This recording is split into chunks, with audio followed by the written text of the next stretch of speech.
Entonces, ya una vez ahí estamos hablando, digamos, de la segunda. Hemos visto que era una primera fase de la enfermedad del gotoso, de la enfermedad de la hiperuricemia, una primera fase asintomática, en la que, bueno, durante, ya les digo, 10 años, puede tener un exceso de ácido úrico permanentemente en sangre y sin cantar patología, hasta que un día nos hace una crisis aguda.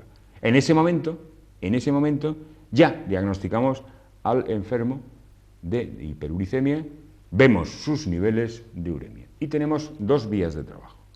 Una, este inflamatorio, la colchicina, que es un antiinflamatorio específico y que lo que va a hacer es yugular, abortar, destruir la reacción inflamatoria a nivel local. A nivel local. Única y exclusivamente. Es decir, su tratamiento es absolutamente sintomático. Para evitar que, primero, el dolor.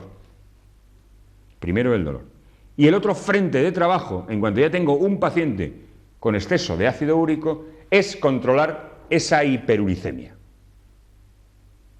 Vale.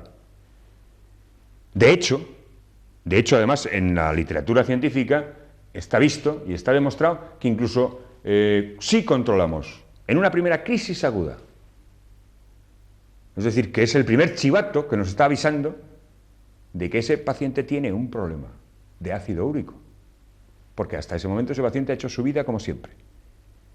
Si controlamos ese proceso de exceso de ácido úrico, incluso en el caso de que pueda haber alteración radiológica, en primer lugar, si no hay alteración radiológica, podremos llegar a evitar que haya alteración radiológica.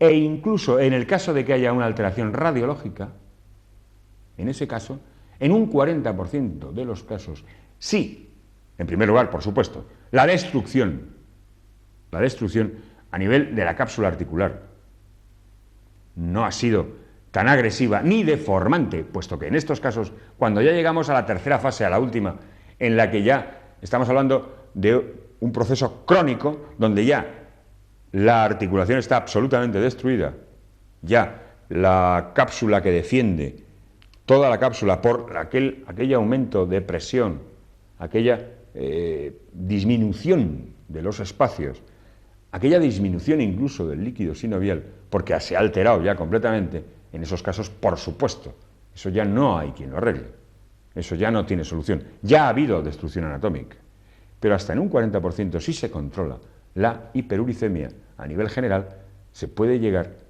a restituir la función de esa articulación. Entonces, la colchicina lo que hace es, hemos quedado que la colchicina pretende abortar directamente el proceso inflamatorio, y de hecho lo hace. Es decir, que se carga el síntoma, mata al mensajero. De esa manera, está claro además, está clarísimo la relación que hay entre el metabolismo del ácido úrico, de las purinas, y el hígado. Está claro la relación que hay entre el ácido úrico y el riñón, ya que si sabemos y hemos visto cómo los procesos de secreción tubular a nivel renal y absorción de ácido úrico están tabulados, y además están tabulados como que se supone que se excreta, es decir, se orina un 10% de ese ácido úrico, de ese tráfico que hablábamos cuando hablábamos de los diuréticos, porque otro de los frentes de trabajo aquí es, o bien si hay un aumento de la producción o una mala producción de ácido úrico, puede ser por aumento de la ingesta, en forma de alimentos, en forma de carne, puede ser por mala manipulación de ese ácido úrico, y también a nivel renal puede ser o bien que el riñón puede estar expulsando ese 10% que él debe expulsar, y él cumple su función. Si tiene un exceso de entrada, si tiene un aporte excesivo a su cuenta corriente, él sigue trabajando lo suyo y gastando lo suyo. Entonces va ahorrando más ácido úrico, y él gasta lo de todos los días, y no se complica más. Entonces va aumentando su cuenta corriente de ácido úrico. Esa cuenta corriente de ácido úrico, a lo largo del tiempo, porque además tenemos que tener en cuenta que el ácido, o sea, las cápsulas articulares a nivel general de todas y cada una de las nuestras, y ya vemos cómo además funciona a nivel lejano. Lo que pasa es que, bueno, en medicina natural para nosotros no es tan lejano en el sentido de que exactamente donde se está acumulando hay un punto de un meridiano que ya les contarán de hígado, ¿no? Entonces tiene su relación directa y luego ya sí, y además esto lo dicen los libros de texto, si tiene relación también con el alus valgus, aquello que hablábamos de lo del tirón de meridianos, y ahí el causante también es el meridiano de hígado, es claro que hay una serie de cruces de datos y está básico.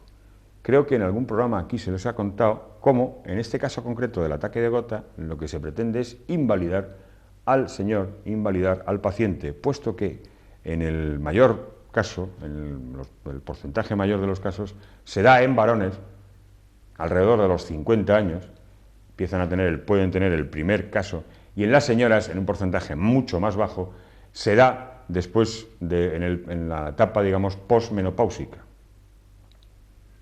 Entonces, cuando se produce ese ataque de gota en el varón, si sabemos que por definición, en medicina natural, cuando hablábamos aquí de lo que causa idiopática, la causa idiopática, bueno, pues la causa idiopática en medicina natural no está tan descrita en el sentido que sí se sabe el origen del proceso, del problema del ácido, de la gota, del ataque de gota en este caso concreto. Y es que ahí lo que pretende el hígado es que no quiere más follones, no quiere más problemas, y lo que pretende es invalidar a este hombre para que se quede en su casa y no se complique la vida. Esto hablándolo entre nosotros, tampoco nos vamos a complicar más. Entonces, la colchicina, ¿qué hace? Yugular ese proceso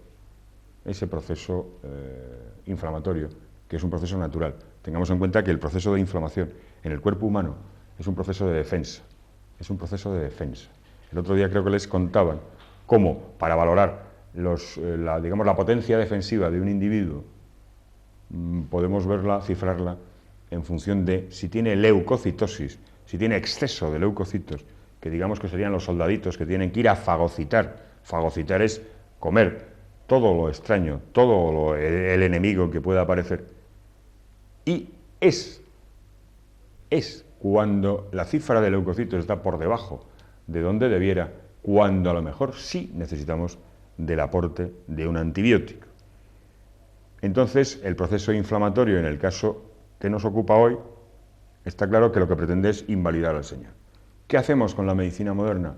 Lo de siempre, anular el síntoma. Colocamos colchicina. La colchicina, ¿qué es lo que hace? Inhibir todo el proceso de fagocitosis. Comerse los cristales de urato que están a nivel capsular, deshilachar la cápsula y anular el dolor, pero solo anula el dolor.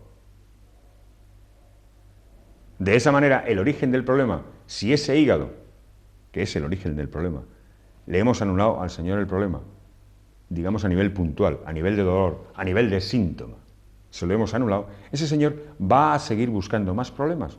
Por eso todos los enfermos de gota siguen de por vida, acaban instaurando su proceso gotoso. Entre las reacciones inflamatorias, vamos a ver, fíjense, hemos establecido la relación directa entre el proceso de hiperuricemia, el proceso gotoso, y el hígado, y el riñón. Está claro. Entonces, resulta que la colchicina, el fármaco que utilizamos única y exclusivamente como para yugular, para destruir completamente la reacción inflamatoria. Habíamos visto los dos frentes, destruir la reacción inflamatoria y controlar los aumentos de ácido úrico. Pero claro, nos estamos quedando en las hojas, como siempre. Es que hay veces que cuando yo preparo estos programas, pues hay veces que, claro, dices, pero bueno, entonces, si destruimos el dolor, si nos cargamos el síntoma, la colchicina se elimina. En un 80% se metaboliza por el hígado y se elimina por la bilis al duodeno, intestino y tal. Y en el 20% por transporte activo, por el mismo transporte. Es decir, un transporte activo es un transporte que tiene un costo energético. Por el mismo transporte por el que se produce la reabsorción y la excreción de ácido úrico en el riñón, es decir, que también tiene su coste energético, vamos a eliminar el fármaco que nos va a resolver el problema, que nos va a resolver supuestamente el problema, al menos de momento. Pero el caso es que de reacciones adversas, en principio, si no nos hemos pasado de dosis, porque hay dos formas de administrar la colchicina, y es por vía oral o por vía intravenosa. Si la colocamos por vía oral, en la vía intravenosa son los casos en los que el dolor es la leche y en los que, le colocamos por vía intravenosa. La vía intravenosa tiene sus desventajas, porque ahora, además, eso se lo voy a tener que leer porque es que, leer. A nivel oral nos produce alteraciones gastrointestinales, a nivel de náuseas, vómitos, dolor epigástrico de tipo cólico y diarreas con deshidratación, con todo lo que esto conlleva. Recuerden aquel problema cuando teníamos los descarrilamientos hidroelectrolíticos, aquello que hablábamos de la bomba de sodio-potasio, el magnesio y el calcio, todo eso que es básico para que todas y cada una de las células de nuestro cuerpo funcionen. Estamos hablando de un paciente que tiene ya un hígado cojo. No olviden nunca que el hígado es el que tiene, eso es común denominador para todo el mundo. El hígado es el laboratorio del cuerpo humano y necesita del concurso de todas y cada una de los iones, aniones, cationes y protevitaminas que se pueden eliminar, y con ese descarrilamiento de esa diarrea que es deshidratante nos puede provocar. Pero cuidado, que es que en cuanto haya una sobredosificación, es decir, en vez de estar colocándoselo eso al paciente por vía oral, porque como siempre hemos dicho, siempre dirá todo el mundo, y el que lo diga no sabe de qué está hablando, el dolor o cualquier síntoma es un mecanismo de defensa del cuerpo humano para avisarnos de un problema. Si le estamos colocando al paciente la colchicina por vía oral, es claro que el chivato va a ser ese dolor cólico, esa diarrea, esas náuseas y esos vómitos, y automáticamente nos va a dar la pauta de la dosis de colchicina que le podemos administrar por vía oral. Y de ahí no se puede pasar. Pero es que si lo colocamos por vía intravenosa, todas las manifestaciones gastrointestinales van a desaparecer. No van a aparecer. No van a aparecer. Es decir, el chivato ese de que no tenemos aceite en el coche no va a aparecer porque está inutilizado. Y nosotros seguiremos con el coche. ¿Y aparecerá qué? Y seguiremos colocando la colchicina a nivel de suero. ¿Y qué va a aparecer? Cuando ya nos cante chivato, es de UBI. Cuando nos canta el chivato ya tenemos arritmias, tenemos síncope, tenemos mareos, es de UBI. Automáticamente, porque hay que corregir un descontrol y ya no se puede hacer en la habitación. Ya tenemos que meterlo en UBI directamente porque se nos ha desregulado. Pero cuidado, que una sobredosificación nos puede acabar produciendo el síncope. De hecho, hemos visto este antiinflamatorio que es fabuloso, para de una manera puntual colocarlo, nos sirve hasta como diagnóstico para saber si es un proceso gotoso, pero con todas las bondades que en principio nos ha prometido esta colchicina, se siguen utilizando y se recomienda, ante el miedo que se tiene con la colchicina, el uso de los antiinflamatorios no esteroideos, aquellos que hablábamos en aquel capítulo, tipo Voltaren, tipo aspirina, ácido acetil salicílico. ¿Por qué? Aunque las dosis son fuertes, pero por lo menos sus reacciones adversas no son tan graves, no son tan peligrosas como las que nos puede desencadenar la colchicina si nos desmandamos. Porque cuidado, ya no es solo que el médico prescriba una dosis concreta, es que el paciente llega un momento en que él maneja ese fármaco a su libre albedrío.